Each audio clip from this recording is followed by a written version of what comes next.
দক্ষিণ এশিয়া থেকে মধ্যপ্রাচ্য বিশ্ব রাজনীতির গ্র্যান্ড দাবা বোর্ডে যেন এক অবিশ্বাস্য চাল চালল ঢাকা।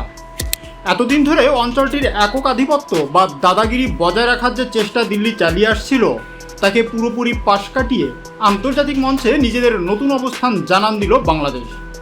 সৌদি আরবের ঐতিহাসিক নেতৃত্বে বিশ্বের অত্যন্ত প্রভাবশালী 13টি মুসলিম দেশকে নিয়ে গঠিত হতে যাচ্ছে এক বিশাল বহুজাতিক নৌ সামরিক জোট।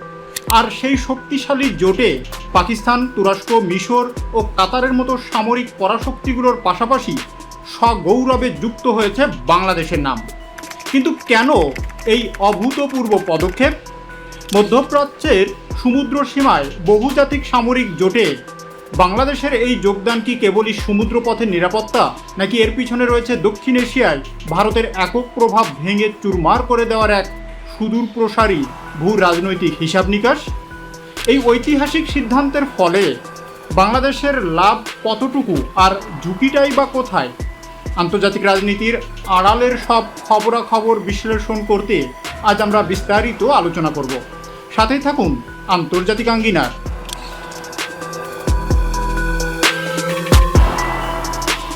দর্শক মণ্ডলী, বৈশ্বিক প্রেক্ষাপটটি আগে বুঝে নেওয়া যাক। বিশ্ব মানচিত্রের সবচেয়ে উত্তপ্ত অঞ্চল এখন মধ্যপ্রাচ্য। একদিকে ইরান ও আমেরিকার মধ্যে আকাশ ছোঁয়া সংঘাত, যার প্রভাবে বিশ্বের অন্যতম প্রধান তেল পরিবহন রুট হরমুজ প্রণালী কার্যত অচল হয়ে পড়েছে। অন্যদিকে লোহিত সাগর এবং কৌশলগতভাবে অত্যন্ত গুরুত্বপূর্ণ বাব আল মানদেব প্রণালীতে ইরান সমর্থিত হুতি বিদ্রোহীদের একের পর এক ক্ষেপণাস্ত্র ও ড্রোন হামলায় আন্তর্জাতিক বাণিজ্য চরম হুমকিতে পড়েছে। তথ্য বলছে, বিশ্ব বাণিজ্যের প্রায় 10 থেকে 12% সামুদ্রিক পথ এবং প্রতিদিন প্রায় 4 থেকে 5 মিলিয়ন ব্যারেল অপরিশোধিত তেল এই রুটগুলো দিয়ে চলাচল করে। যদি এই জলপথ বন্ধ হয়ে যায়, তবে থমকে যাবে পুরো বিশ্ব অর্থনীতি, হু হু করে বাড়বে জ্বালানি তেলের দাম, যার প্রত্যক্ষ প্রভাব পড়বে এশিয়া ও ইউরোপে। আর ঠিক এই জরুরি মুহূর্তেই এগিয়ে এসেছে রিয়াদ। লোহিত সাগর, বাব আল মানদেব প্রণালী এবং এডেন উপসাগরে বাণিজ্যিক জাহাজের অবাধ ও নিরাপদ চলাচল নিশ্চিত করতেই সৌদি আরব 13 দেশের এই সমন্বিত নৌ সামরিক উদ্যোগ গ্রহণ করেছে। সৌদি কর্তৃপক্ষের স্পষ্ট বার্তা, এই সামরিক জোট কোনো নির্দিষ্ট দেশের বিরুদ্ধে যুদ্ধ করার জন্য নয়, বরং গোয়েন্দা তথ্য বিনিময়, যৌথ সামুদ্রিক মহড়া এবং সমন্বিত টহলের মাধ্যমে কৌশলগত জলপথের নিরাপত্তা নিশ্চিত করাই এর মূল লক্ষ্য।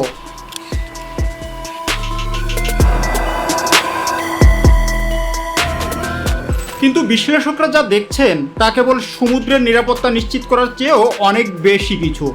দক্ষিণ এশিয়ায় এতদিন কূটনৈতিক ও সামরিক ক্ষেত্রে ভারতের যে একক প্রভাব ছিল, বাংলাদেশ সেখান থেকে বের হয়ে নিজেদের স্বতন্ত্র জাহির করতে শুরু করেছে।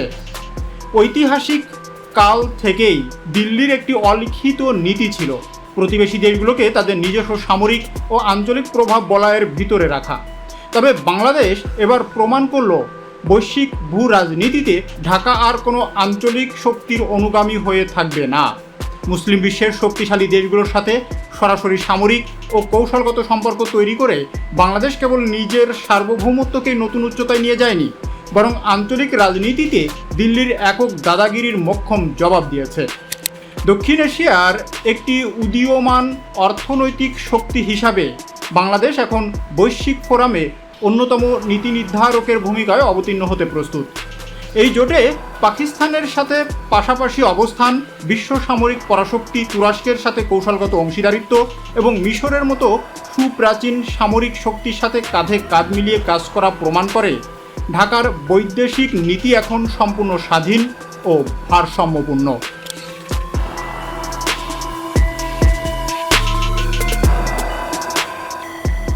এখন প্রশ্ন উঠতে পারে, আন্তর্জাতিক রাজনীতির এই মারপ্যাচে ঢাকার আসল লাভ কী?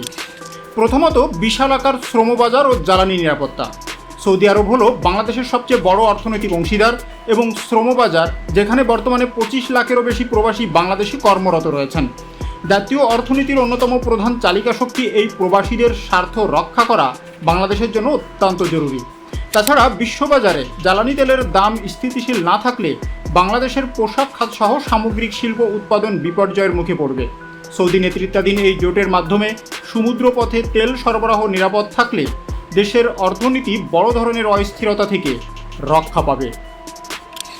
দ্বিতীয়ত, নৌবাহিনীর দক্ষতা বৃদ্ধি ও ব্লু ইকোনমি। পাকিস্তান, তুরস্ক ও মিশরের মতো অত্যন্ত আধুনিক ও বিশ্বসেরা নৌবাহিনীর সাথে নিয়মিত যৌথ মহড়ায় অংশ নেওয়ার সুযোগ পাবে বাংলাদেশ নৌবাহিনী। এর মাধ্যমে কৌশলগত জ্ঞান, উন্নত গোয়েন্দা তথ্য বিনিময় ও আধুনিক প্রযুক্তির ব্যবহারের সক্ষমতা বহুগুণ বৃদ্ধি পাবে। তৃতীয়ত, আফ্রিকার নতুন বাজার ও কূটনৈতিক বিস্তার। মিশর ও আফ্রিকার উদীয়মান দেশগুলোর পাশে কৌশলগত অবস্থান তৈরির মাধ্যমে বাংলাদেশ সেই অঞ্চলে নিজেদের অর্থনৈতিক ও বাণিজ্যিক নতুন দুয়ার উন্মোচন করতে পারবে। তবে প্রবাদের মতোই যত বড় সুযোগ, ঝুঁকিটাও সেখানে ততটাই গভীর। এই কৌশলগত জয়ের উৎসবের মাঝেও আন্তর্জাতিক সম্পর্ক বিশেষজ্ঞরা বড় দুটি ঝুঁকির কথা সতর্কতার সাথে মনে করে দিচ্ছেন।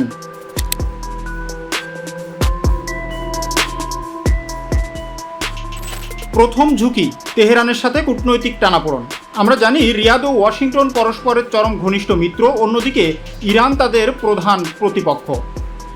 লোহিত সাগরে যে হুতি বিদ্রোহী বা অন্যান্য গোষ্ঠীর বিরুদ্ধে এই জোট কাজ করবে, তাদের পিছনে ইরানের প্রত্যক্ষ বা পরোক্ষ সমর্থন রয়েছে।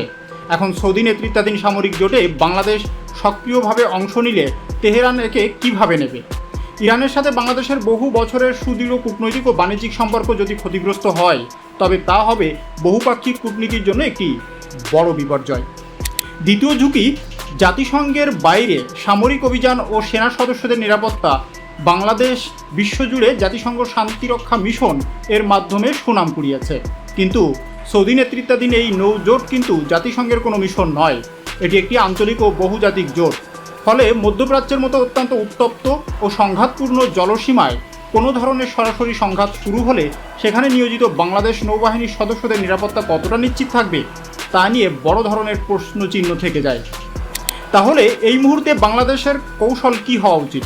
বিশেষজ্ঞদের মতে এই জটিল ভূ রাজনীতিতে টিকে থাকার একমাত্র চাবিকাঠি হলো কঠোর এবং অত্যন্ত সুচতুর ভারসাম্যপূর্ণ কূটনীতি।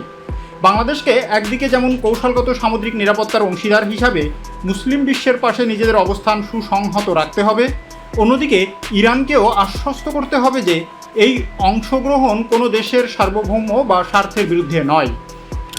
একই সাথে আঞ্চলিক ক্ষেত্রে ভারতের অপ্রয়োজনীয় চাপ সামলে নিজেদের সার্বভৌম সিদ্ধান্ত গ্রহণের এই ধারাবাহিকতা বজায় রাখতে হবে। বিশ্ব রাজনীতিতে সবার সাথে বন্ধুত্ব, কারো সাথে বৈরিতা নয়। নীতিকে নতুন যুগের সাথে মিলিয়ে প্রয়োগ করার সময় এখনই। দিল্লির একক ভূ রাজনৈতিক প্রভাব টপকে মুসলিম বিশ্বের শীর্ষ 13টি দেশের সামরিক জোটে বাংলাদেশের এই অবস্থান, আপনার মতে এটি কি ঢাকার এক সাহসী মাস্টার স্ট্রোক, নাকি ভবিষ্যতে কোনো বড় কূটনৈতিক ঝুঁকির পূর্বাভাস? ঢাকার এই সিদ্ধান্ত কি দক্ষিণ এশিয়ার ক্ষমতার সমীকরণ চিরতরে বদলে দিল? আপনার মূল্যবান মতামত অবশ্যই নিচে কমেন্টস করে জানাবেন। আন্তর্জাতিক অঙ্গনের এমন সব চাঞ্চল্যকর ভূ রাজনৈতিক বিশ্লেষণ এবং বিশ্ব সংবাদের পিছনের খবর সবার আগে পেতে ভিডিওটি একটি লাইক দিন, শেয়ার করুন এবং এখনই সাবস্ক্রাইব করুন আপনাদের প্রিয় চ্যানেল আন্তর্জাতিক আঙ্গিনা। আজকের মতো এখানেই বিদায় নিচ্ছে। ধন্যবাদ।